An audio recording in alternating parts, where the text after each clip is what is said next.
breath in. And let it out. Hack number 1 for today is when you breathe in and then breathe out twice as long, it tells your body to relax, tells your nervous system to relax. So if you're at a dinner party, not that you'd be at any of those anytime soon, right? But if you're out in public, or if you are in a position where you can't let anybody know that you're freaking out a little bit, then you can use that hack, which is you breathe in, let's say, to any count you want, to 3, 1, 2, 3, but then you breathe out to 6. As long as you breathe out twice as long as you breathe in, it starts to get your nervous system dialed down. So I'm Rita Hickman. I'm a body-mind expert, and I'm a shiatsu massage therapist, which I've been doing for a long time. And I help women hack their bodies so that they stop being controlled by social media and marketing and their family and the narcissists that live with them and their children. You know, women were kind of put into a nasty situation. We were placed in the role of needing to keep everybody together while sacrificing ourselves at the same time. What a great model for slavery, right? Emotional slavery, mental slavery, energetic slavery. And look at where we're at. We're not in a great spot right now in the world. Mainly because the world is way out of balance. And the reason it's way out of balance is because women, us, many empathic, kind, loving, centered, beautiful women, have been brainwashed into thinking that they are no good. Those are the sneaky narcissists. And they know exactly how to do it. And they do it whether it's in advertising or magazines. They do it whether it's thousands of engineers, Facebook.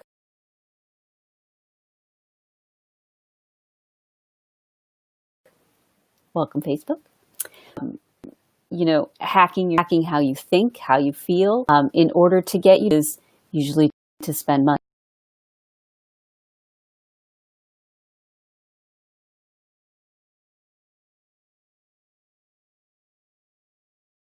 Aha, I'm back. I got out first. So, you know, narcissists at home or in your own job or in family do exactly the thing. Thinking about is, what do I need? What do I want? How do I get what I want? How do I get what I need? And typically, if you're married to someone who's considered more narcissistic or farther on the narcissistic scale, they're more likely to look for ways to manipulate you and push your buttons and get you to do what they want you to do more often. They've been studying you. Narcissists are actually people who study other people in order to figure out how to control them, how to manipulate them, how to get them to do what they want them to do. With a lack of empathy, they do it with a lack of any thoughtfulness of the other person. They're completely focused on themselves. And so those manipulation tactics can come out in anger, rage, guilt, shame, lying, gaslighting. These are all the typical qualities of people who are in narcissistic related, people who are considered narcissists. And when you're in a narcissistic relationship, which many of you are, otherwise you wouldn't be watching this, you are being manipulated. And how do you know you're being manipulated? Because you're not making choices which are in your best interests. You're not making choices which are good for you. You know, one of the hardest things I have to convince women is that it's important to put themselves first. They were taught a lie, and the lie is if you put yourself last, then that's how you become a good person. Always put yourself last. But you know what?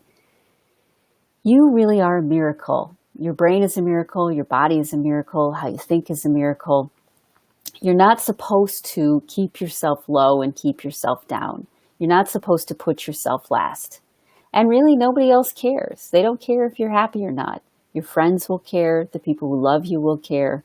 But overall, in this narcissistic world that we live in, most people really won't care.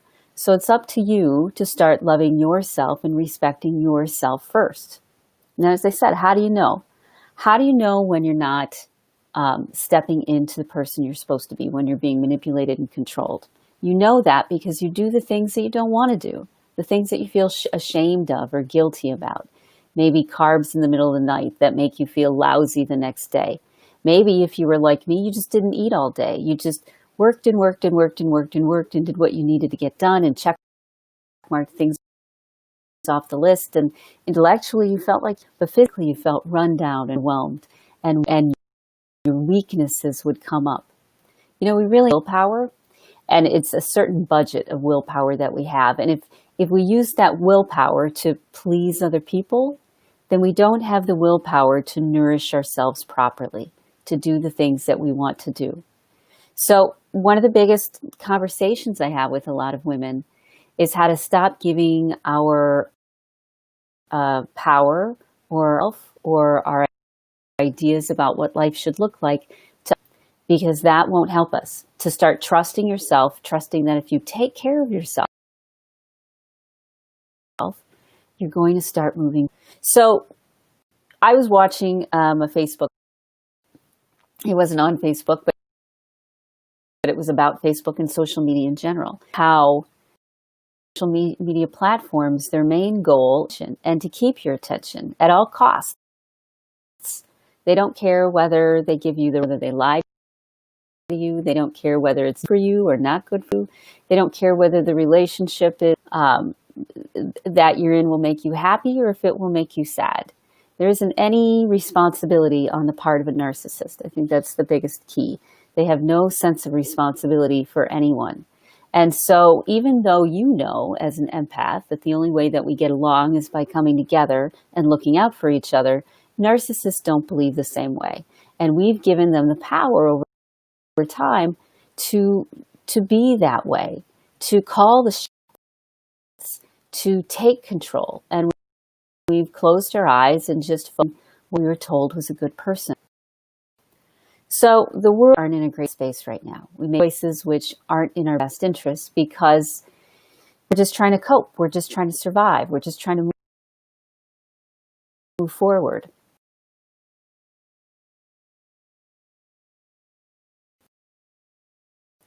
And so those choices make how we look, we feel, keeping a budget, or spending wisely. It gives us trouble with being healthy. And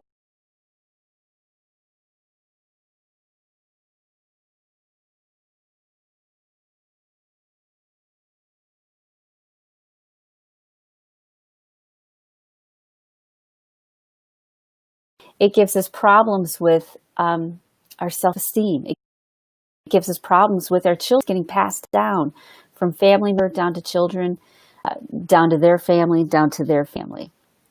How do you take this power back? How do you take it back? Well, the one thing that no one talks about is the body. The body is our enemy. The body, this is how people like to make us think. The body is our enemy. We just can't lose that weight. The body is our enemy. We just crave carbs. The body is our enemy. It's always so tired. We need to fill it with stimulants, and we need to fill it with things, ignore what's really going on. It's sick. We need to fight it.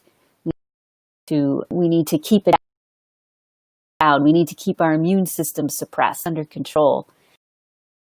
We are attacking ourselves. Code of things we do is we attack ourselves because we believe that that's the way that it should be. But it's not. Attacking yourself is not the right way to go.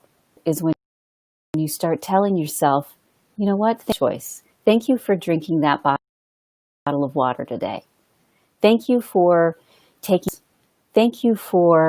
eating some vegetables today. You have to start doing the things that make you feel good, because you know what? You've got literally hundreds of thousands of people who are looking at you and figuring you out, not in your best interests, but so that they can get you to be a consumer, or they can get you to be the perfect employee, or they can get you to be the perfect wife. You know, people around you are actually having way better relationships than you are.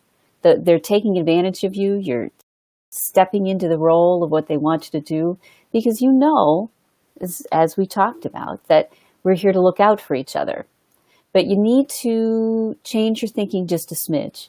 You have to realize that we don't live in an airy-fairy unicorn world where everybody is looking out for each other. It's not the Coca-Cola commercials. It's not the musicals and the show tunes, which I love. Those are important. But there's also these darker sides. And if you don't start recognizing that you are being used by people around you, then you're always going to feel like you're trapped and stuck exactly where other people want you to be. Almost like the Matrix, where you become a battery, you become something to be used. Now, I know this sounds a little bit harsh, but it's true. And it doesn't mean that people are bad. It means that they're focused on themselves. They aren't thinking beyond their own box, beyond their own needs, in order to do what's right. Now, you've been thinking beyond yourself for a long time, probably most of your life.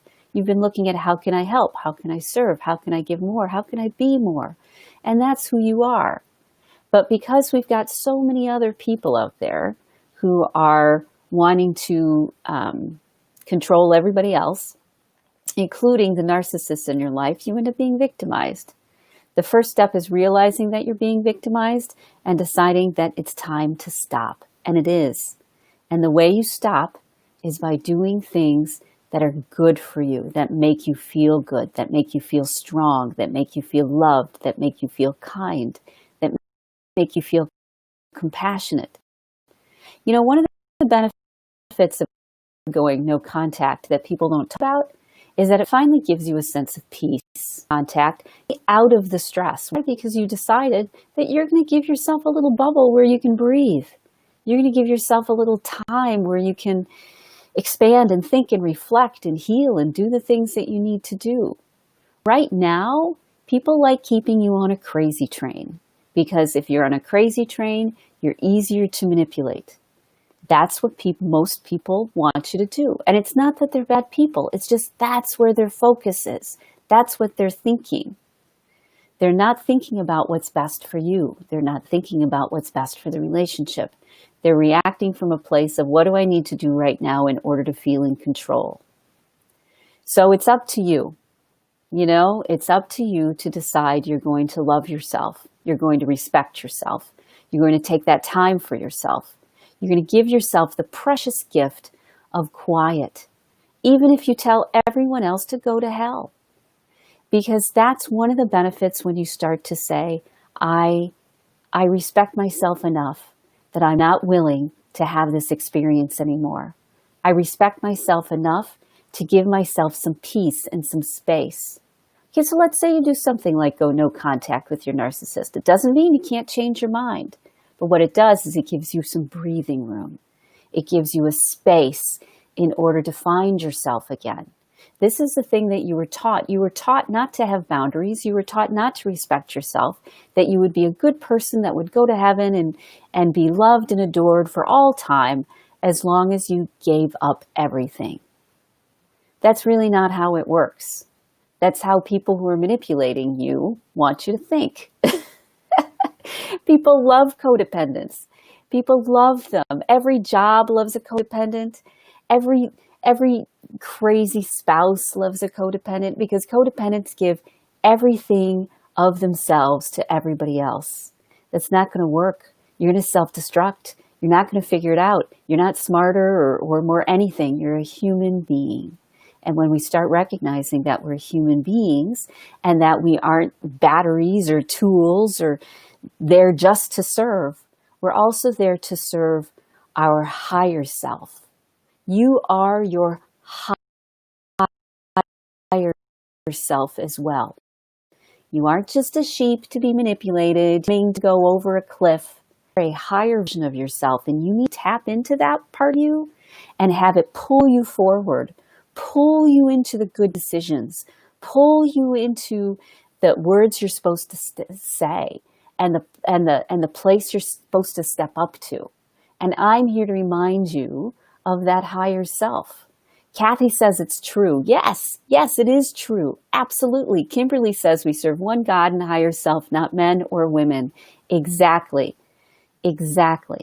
We are here to also take our place in the world. We aren't just here to be used. We aren't just here to run ourselves into the ground. And no one's going to applaud us, and no one's going to congratulate us for destroying ourselves. In fact, they'll come around and say, well, why would you do that? How many people know narcissists who would say to them, they'd say, well, why do you let me bully you? Why do you let me treat you so bad?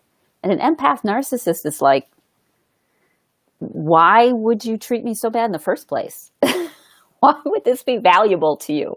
Why would you not want to show up and be part of something that's beautiful and magical and amazing? They aren't thinking that way. They aren't being part of their higher self.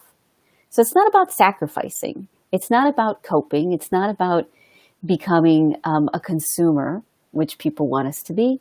It is about starting to say to yourself, I love you. Thank you, Rita. Thank you for loving me. Thank you for drinking that water. Thank you for taking that walk. Thank you for petting the dog. Thank you for talking to a friend. Thank you for letting yourself cry. Thank you for letting me be human. We have to start there. We have to start by canceling out the thoughts that have been imprinted on us all of our lives about how we are less than nothing, how we don't deserve the same respect and the same love and the same care and the same strength and health and the same success as everybody else. We have to start canceling those thoughts out. And I know you sit there and think, but I can't stop my mind from thinking negatively. That's because you aren't doing something. You stop thinking negatively. When you're thinking, I'm such a loser, when you're thinking, I'm no good, when you're I can't do this, that's your cue.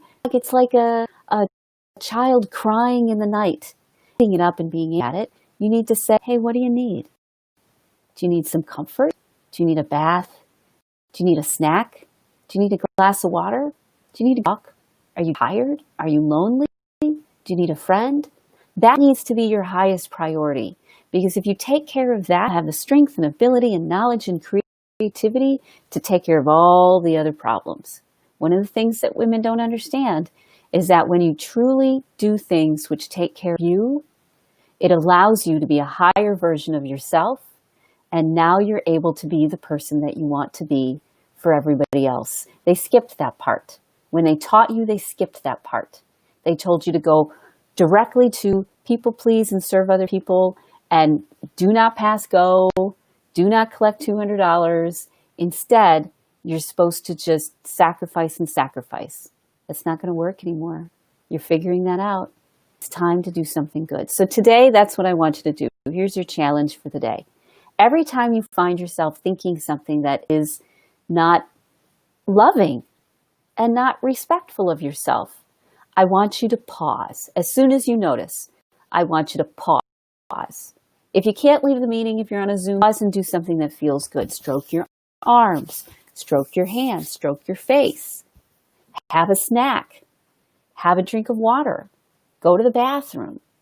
Every time you sit there thinking, I can't do this, I'm overwhelmed, I'm no good, how am I going to feel better? Every time you go into that, it's really you calling to you, your higher self calling to you, saying, we miss you, we love you, do something, anything that makes you feel good, anything that makes us feel alive and uplifted again. Stop sacrificing yourself because no one is applauding you for it. In fact, they're glad because they're taking advantage of you for it. So, that's your thing today. I want you to take good care of yourself. When you find yourself thinking those angry, evil, negative thoughts about how you're no good and why you shouldn't bother, I want you to stop and do one thing that loves and respects you. And if you do that, you're going to start getting yourself out of the hole, because that's where it starts. When you say to yourself, I love you.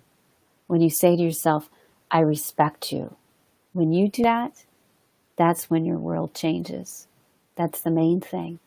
So, I hope you have a wonderful, wonderful Tuesday. I plan on it. And I'm looking forward to seeing you tomorrow. And, yeah, love yourself. Love yourself first. And I love you too. Bye.